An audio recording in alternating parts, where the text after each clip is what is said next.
Bienvenue au jardin vous est proposé par Fertactive. Des engrais solubles pour votre potager, vos plantes fleuries et votre verger. Retrouvez nos produits en jardinerie spécialisée et sur www.fertactive.com. Fertactive, l'essayer, c'est l'adopter.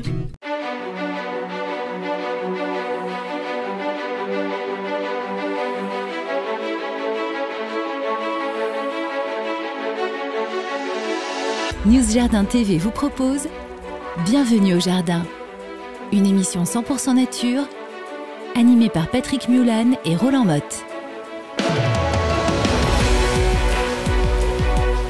Coucou, c'est nous sommes de retour comme tous les samedis avec un grand plaisir de vous retrouver. Nous sommes le 14 mai, oui, ça avance dans le printemps, le jardin commence à devenir très intéressant. Vous savez que c'est à partir généralement du 1er mai que tous les arbres sont feuillés et que l'on a vraiment cette sensation d'être dans la verdure. Et nous allons passer 1 heure ensemble de totale verdure, de nature et de jardinage notamment. Parce que nous avons à côté de nous le jardinier de Vittel, il s'appelle Roland Motte. Salut Roland. Bonjour Patrick. Bienvenue avec nous, oui quand même, hein, parce que moi je compte pas là, si c'est tous ceux qui sont là, bonjour aussi. Eh bien, nous sommes le 137e jour de l'année, c'est déjà bien avancé. Il en reste 228 avant le nouvel an.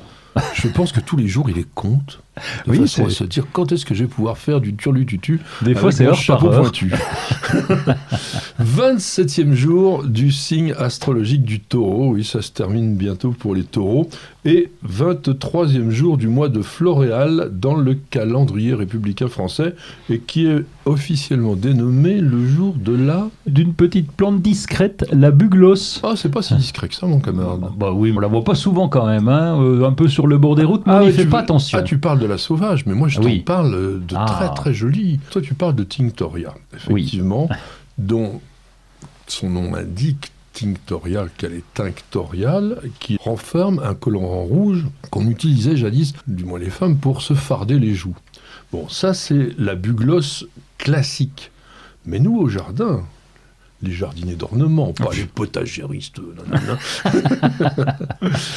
on a la bugloss d'Italie, qui est une plante qui peut presque atteindre 1 mètre de hauteur, avec des grandes fleurs bleues d'une beauté remarquable.